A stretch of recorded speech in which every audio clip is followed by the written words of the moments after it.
Assalamualaikum warahmatullahi wabarakatuh. Salam sejahtera bagi kita semua.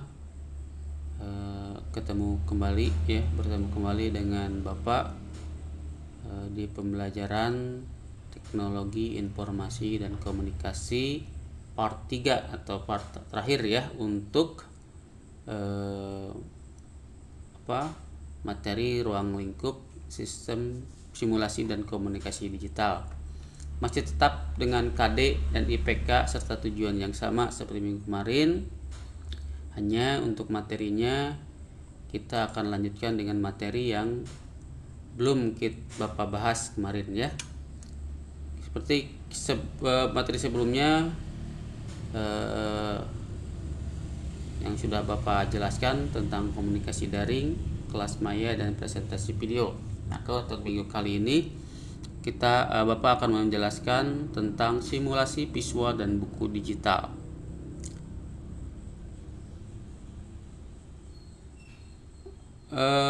Oke, kita lanjutkan ya ke simulasi visual. Nah, apa sih simulasi visual itu ya? Nah, simulasi visual memungkinkan menggambarkan objek benda dengan lebih jelas dan hidup. Maksudnya di sini adalah menggunakan simulasi visual diharapkan dalam menjelaskan sebuah objek atau sebuah proses atau sebuah benda dengan lebih jelas dan terasa lebih hidup gitu ya. Jelas ya. Jadi simulasi ya. Mungkin kalian yang suka main game ada game seperti yang bergenre simulator ya. Nah, simulator itu banyak ya contoh-contoh game yang bentuknya simulator. Contoh mungkin yang Bapak pernah mainkan itu ada simulator flight, itu seperti game untuk menerbangkan pesawat seolah-olah kita yang menjadi pilotnya ya. Atau sim yaitu simulator tentang kehidupan bersosial ya secara game. Nah, itu banyak sekali ya contoh-contoh bisa kalian cari atau bisa kalian mainkan.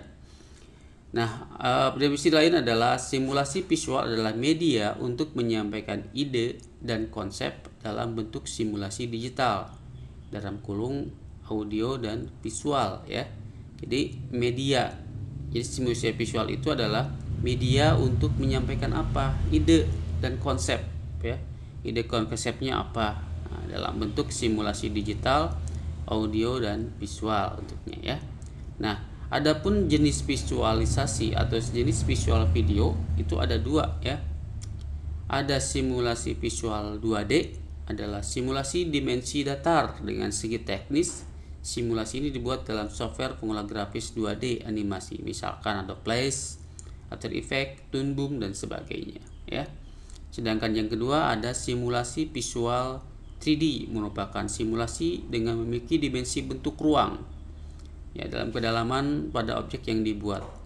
Software pengolah grafis yang dipakai dalam simulasi 3D misalkan Blender, 3D Max, Lightwave dan lain-lainnya ya. Kalian bisa cari di internet ya aplikasi-aplikasi yang bisa mendukung pembuatan simulasi visual 2D maupun 3D.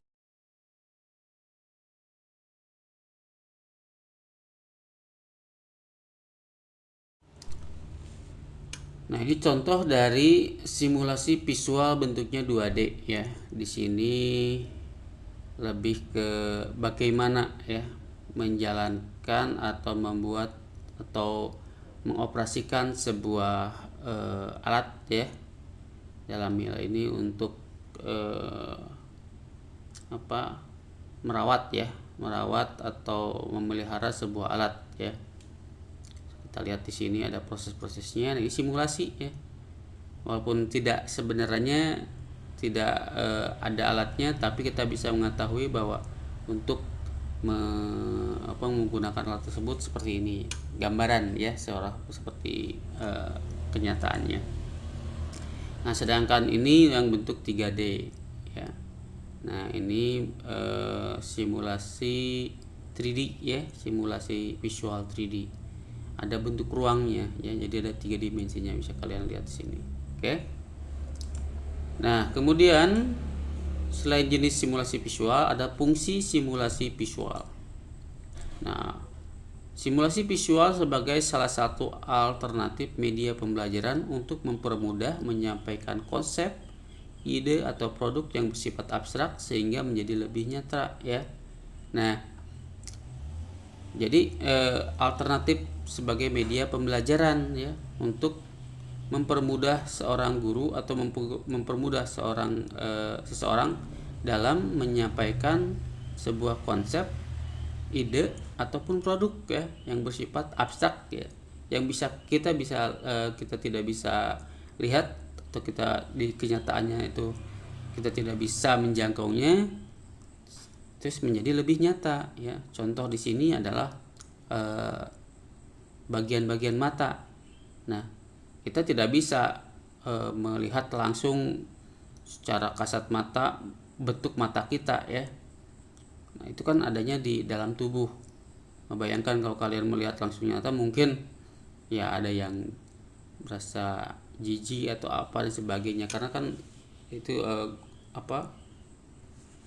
beda ya kalau kenyataan. Tapi kalau bentuknya 3D mungkin lebih nyaman kalian melihatnya ya, karena tidak langsung tapi bagian-bagiannya ada ya. Nah, ini bagian-bagian mata. Kemudian ini akuarium ya, walaupun mungkin 3D tapi ketika kita melihatnya seolah-olah seperti ada gitu ya, seperti kita punya akuarium dengan efek visualisasi, efek suara, audio, video dan sebagainya, sehingga kita merasa seperti memiliki akuarium ya.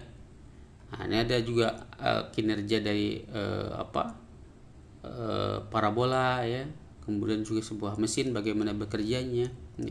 Walaupun kita di hadapan tidak ada mesinnya ya, tapi ketika kita melihat simulasi ini kita akan tahu bagaimana kerja sebuah mesin ya. Nah, itu fungsinya dari simulasi visual ini ya. Nah, itu fungsi visualisasi simulasi dari visual ya. Fungsi simulasi visual. Nah, kemudian bagaimana membuat simulasi visual? Nah, ini ada beberapa tahap. Ada tahap produksi, ada tahap produksi, dan ada tahap pasca produksi.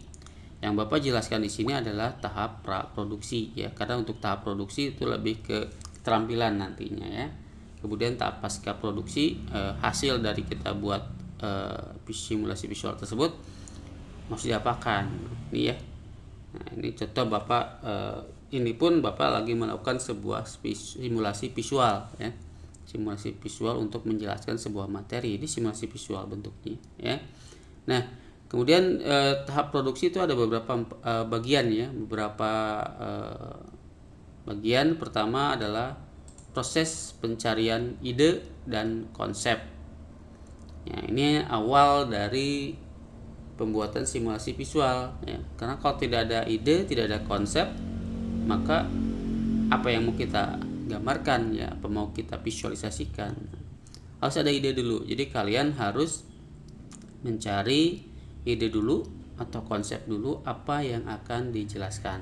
Nah, kalau sudah ada, maka kita bisa melakukan ke tahap selanjutnya ya. Jadi pencari ide dan konsep itu berdasarkan bidang yang dipelajari, pilih ide terkait dengan produk-produk yang dihasilkan dan yang akan dikomunikasikan melalui simulasi visual ini ya. Nah, misalkan kalian menjelaskan tentang apa ya, kalian buatkan simulasinya ya. Oke, itu. Kemudian tahap kedua yang kedua adalah pembuatan premis ya. Premis adalah suatu pernyataan yang akan dijadikan sebagai landasan kesimpulan atau kalimat yang dijadikan dasar penarikan kesimpulan. Jadi dalam penerapannya akan menjadi fokus dari hasil simulasi visual ya. Jadi landasan kalian dalam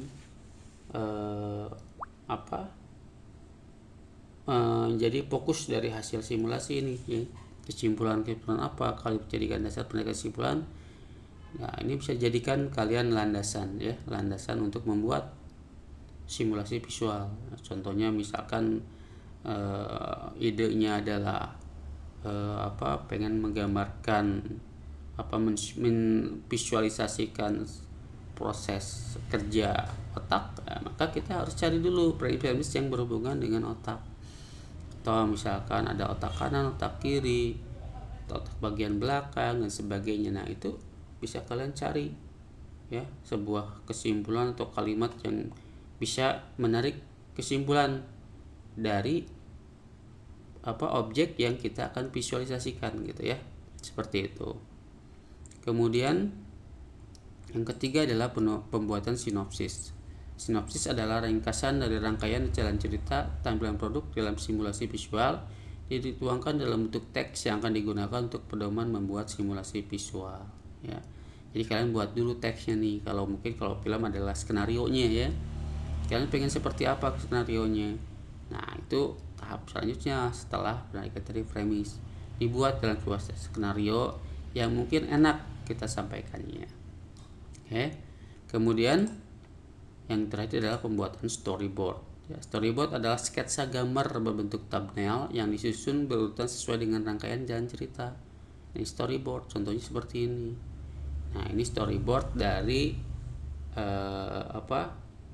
cerita atau visualisasi yang akan kita buatkan nantinya di tahap produksi tentu saja ya. Kita belum ke tahap produksi, ini baru tahap pra-produksi.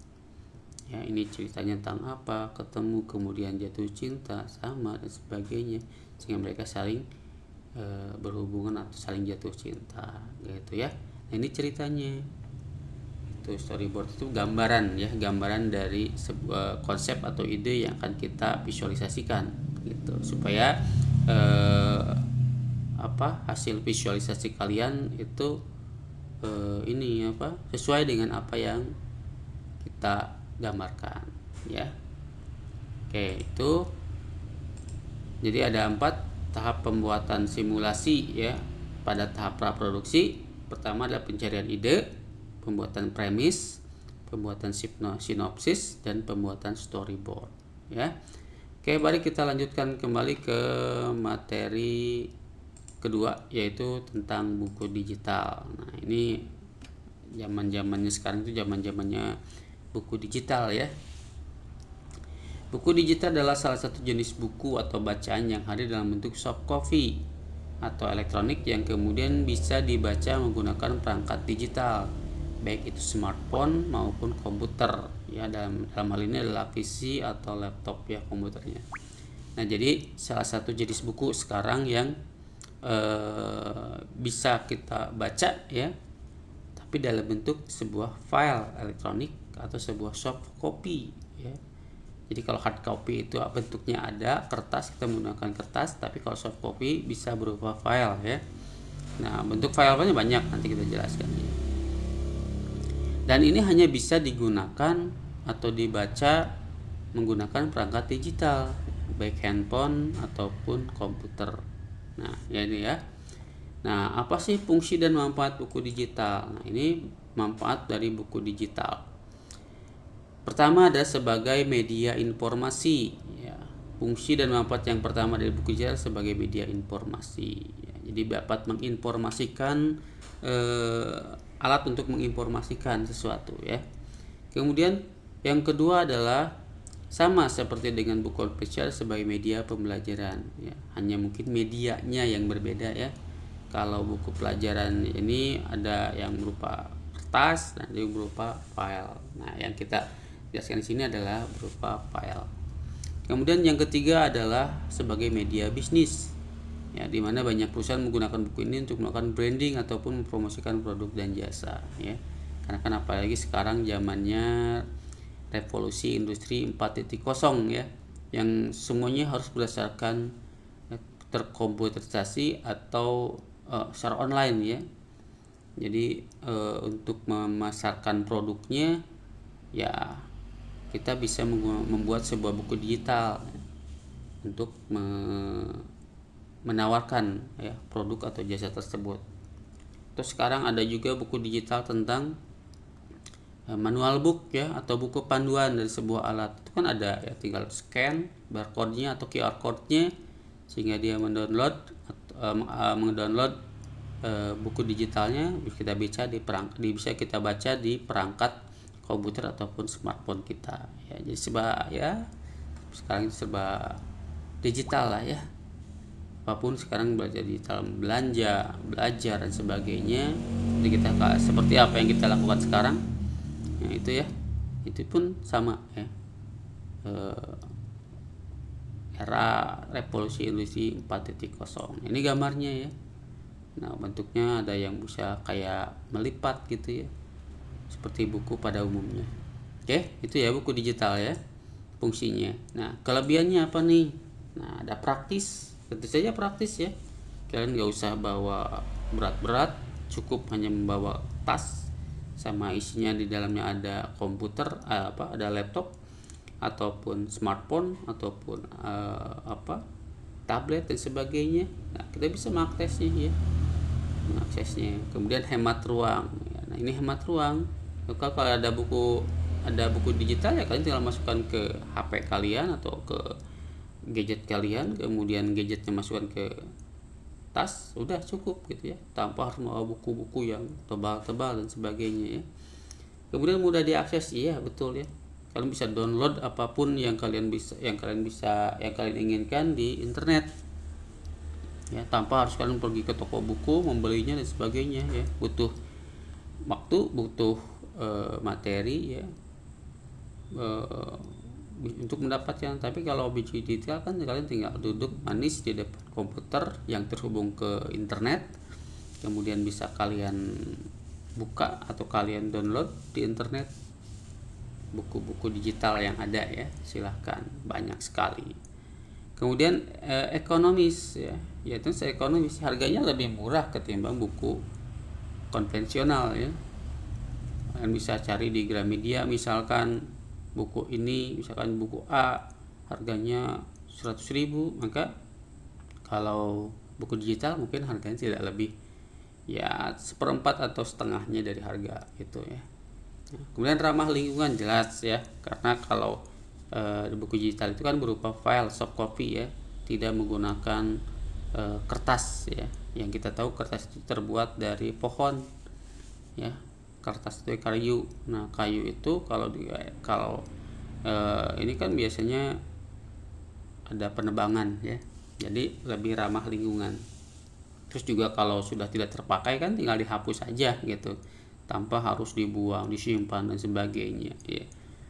Nah, kemudian kustomisasi itu adalah perubahan ya, di kostum bisa dirubah lagi. Nah, itu sangat gampang.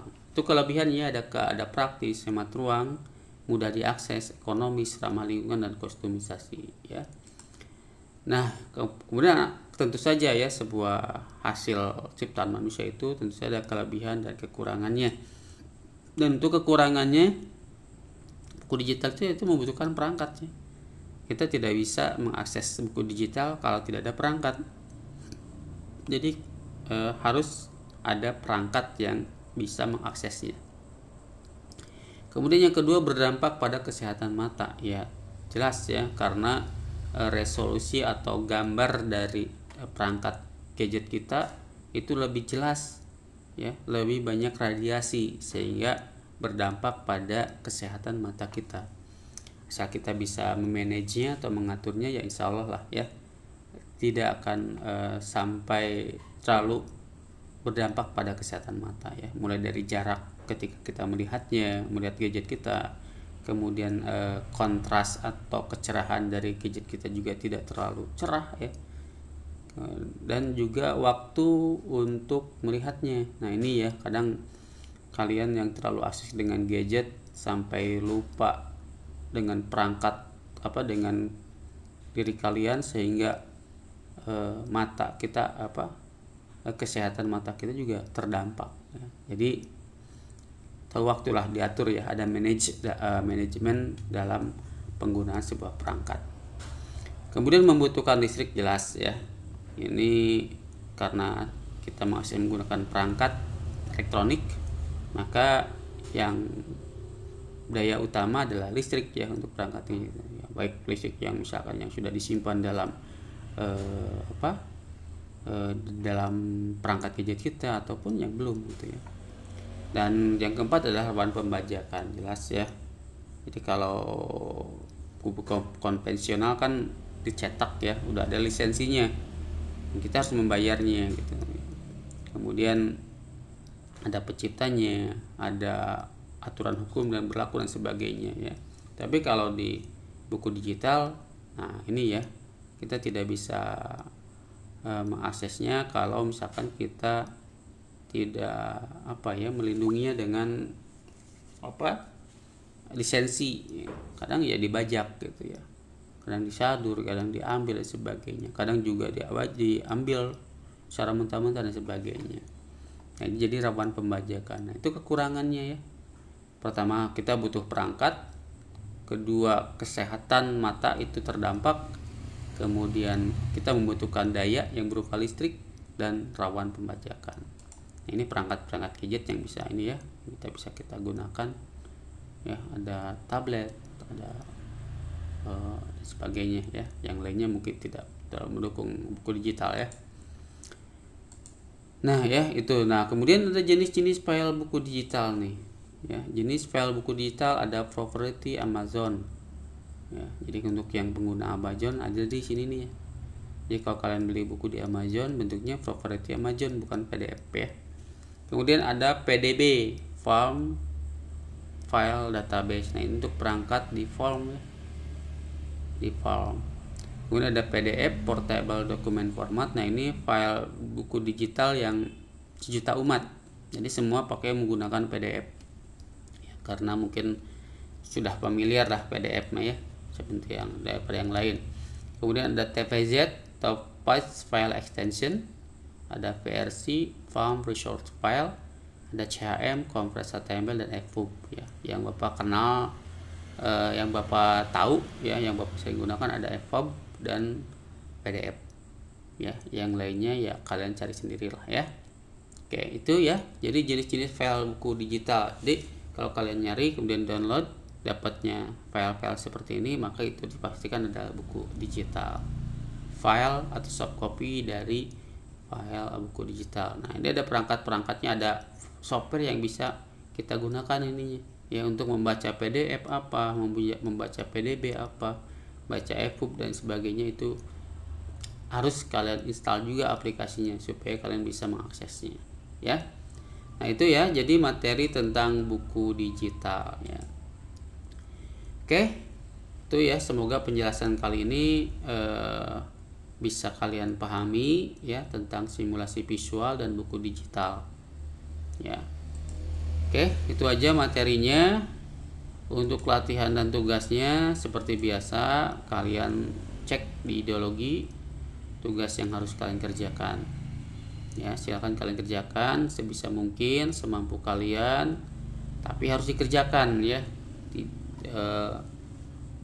Bukan berarti tidak bisa tapi tidak dikerjakan, tapi minimal dikerjakan, dilakukan, walaupun tidak bisa gitu ya, artinya tidak mampu, tapi harus ya. Yang penting ada usaha.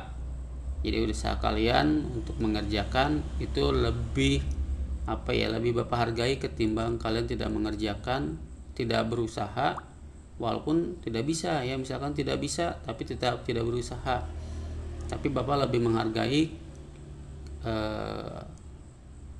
yang kalian tidak bisa tapi mengerjakan, itu lebih Bapak hargai.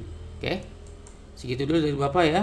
Sebelum Bapak tutup pembelajaran hari ini, ada motivasi sedikit untuk kalian ya.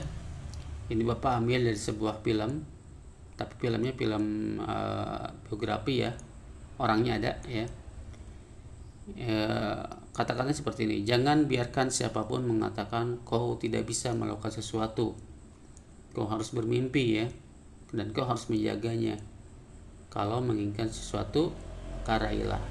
Nah ini sangat relevan dengan apa yang Bapak